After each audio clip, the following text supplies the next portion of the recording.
Évaluation de la coopération entre la République démocratique du Congo et la Banque africaine de développement. La question a été évoquée au cours de l'entretien que le président de la République, Félix Antoine Tshisekedi Tshilombo, a eu avec une délégation conduite par Freddy Matungulu, administrateur de la BAD pour le compte de la RDC. Il a été désigné non seulement pour la représentation de la RDC auprès de cette institution financière, mais également pour celle des 5 autres pays d'Afrique centrale, le Burundi, le Cameroun, le Tchad, la République du Congo et la République centrafricaine. L'administrateur de la BAD, Matungulu, effectue ainsi une mission de consultation dans ces différents pays en vue de s'assurer de la conformité des délibérations du conseil d'administration de la banque avec le programme et les attentes de ceux qui l'ont mandaté. Je suis obligé de faire ce que nous appelons la mission de consultation, l'occasion pour moi de m'assurer que ce que je dis au conseil d'administration de la Banque africaine de développement est tout à fait en conformité avec les attentes, les priorités et les programmes des différents pays qui m'ont mandaté. J'ai commencé cette tournée de consultation, bien entendu, avec la République démocratique du Congo.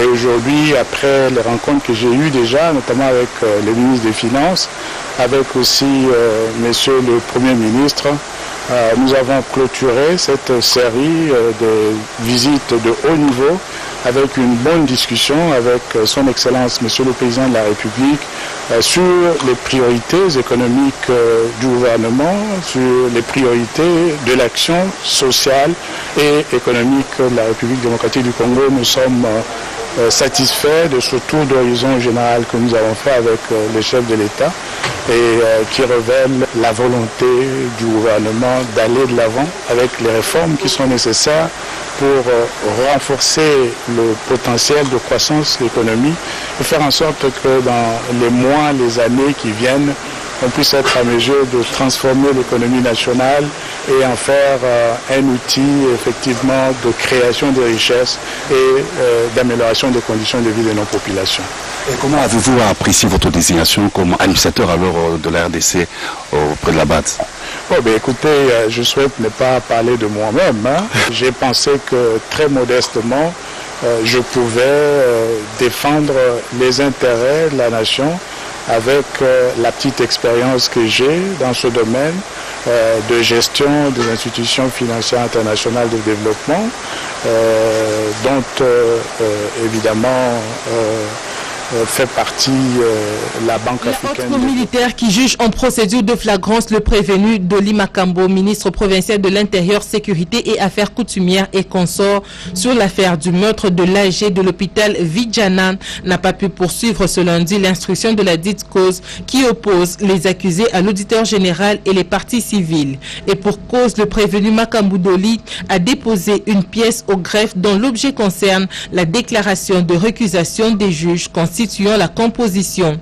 Plusieurs motifs ont été évoqués par Dolly Makambo dans ce document dont la lecture a été donnée par le juge rapporteur de la composition. Je reproche au juge de m'avoir refusé la parole dès les premiers jours de l'audience via mon conseil, maître Théodore Ngoyi Ilungawansenga, que je venais de consulter par téléphone et par SMS, une heure au moins après avoir été amené à l'audience de la haute cour militaire pour me défendre à ma qualité d'avocat, docteur en droit et pénaliste.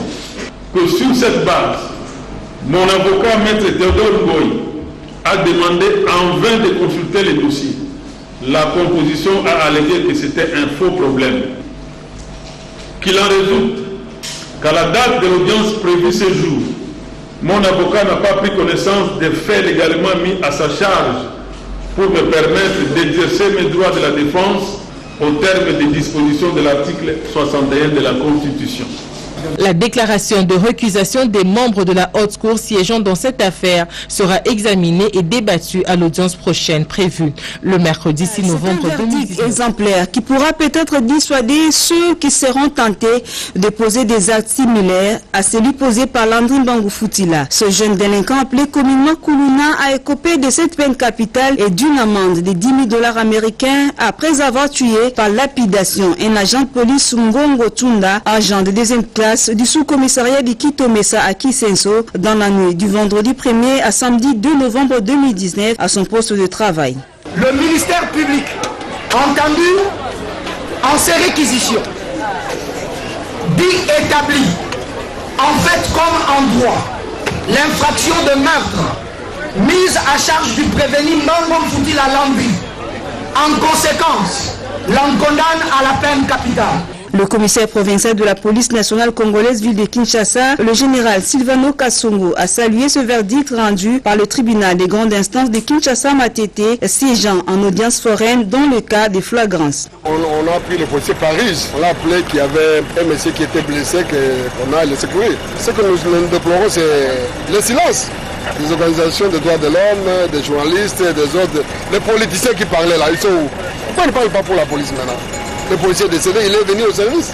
Il était en plein service. Il a été tué à cause de la population. Signalons que le tribunal a acquitté le deuxième prévenu Mukwiti Awelaba. Aucune charge n'a été retenue. Le partenariat mondial pour l'éducation, à travers sa directrice générale, voudrait s'assurer du niveau d'engagement de l'autorité budgétaire dans la promotion de l'éducation. Auprès de l'honorable Janine Mabunda Lioko, présidente de l'Assemblée nationale, elle a reçu des engagements. Nous avons une réunion avec son Excellence Madame le chef du Parlement et son staff pour discuter toutes les choses de l'éducation, le budget, le procès pour réviser le budget, la gratuité et aussi qu'est-ce que c'est le rôle du Parlement dans le procès du gouvernement ici. Bien avant, le speaker de la Chambre basse du Parlement a échangé avec la présidente de l'ONG BDA, conduite par la députée nationale Antoinette Kipoulou, élue de Massimanimba.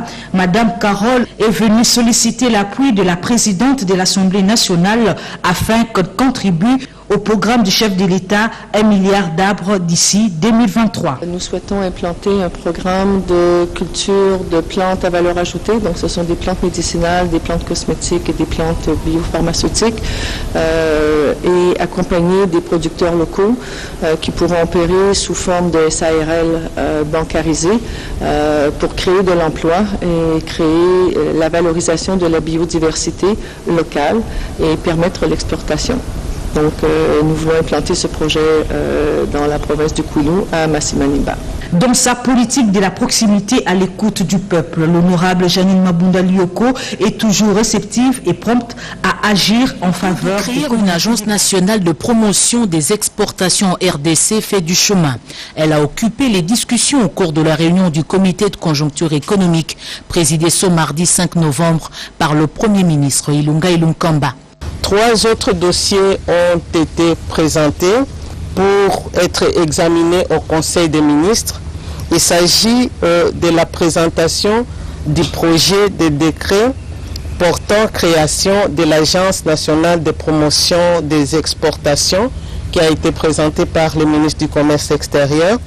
Il y a la question aussi de la modernisation de la foire internationale de Kinshasa, toujours par le ministre du Commerce extérieur. Le comité de conjoncture a été aussi informé de quelques dossiers qui demandent une attention urgente du gouvernement. Il s'agit de la situation générale qui prévaut dans le secteur minier, qui a été présentée par le ministre des Mines. Il y a aussi le deuxième dossier présenté par le ministre des Transports et Voies de Communication qui concerne les joint ventures African Road et Rail et OGFREM. Ce cadre de travail a aussi discuté sur 3 projets intégrateurs de la BAD supervisés par la CEAC, parmi lesquels le pont AGT sur la rivière Ubangui pour relier Bangui à Zongo et le projet de construction du pont Rotrail entre Kinshasa et Brazzaville. Voici l'état actuel de la route nationale numéro 1 tronçon Chikapa-Kamwisha. Ces travaux d'aménagement qui ont débuté il y a plus ou moins 2 ans évoluent normalement mais connaissent un retard pour la livraison de l'ouvrage. Au stade actuel, sur les 87 km à aménager, une grande partie de la route est asphaltée. Sur la partie restante, les travaux de décapage et de mise en œuvre de la couche de forme se poursuivent. Les difficultés rencontrées dans l'exécution des travaux ont été soumises à la mission de supervision qui s'est dite satisfaite de l'évolution des travaux et l'implication des chefs traditionnels. L'aménagement de cette route a un impact politique et social. C'est ici l'épicentre où a eu lieu le déferlement du phénomène Kamwina-Nsapu de triste mémoire. Les ouvriers des différents chantiers sont des ex-miliciens opérant sous le label Kamwina-Nsapu trouvés sur place. Le chef Mbao Kanka, ex-chef milicien, remercie la Banque africaine de développement pour les différents projets de développement dans la province du Kasaï. Les femmes et les enfants ne sont pas restés dans les oubliettes des projets financés par la BAD. Un forage d'eau potable, un marché moderne et un centre de formation multifonctionnel sont en construction. Ajouté à cela, il manifeste le besoin des infrastructures scolaires. Ce besoin va certainement figurer parmi les priorités des projets à venir en 2020.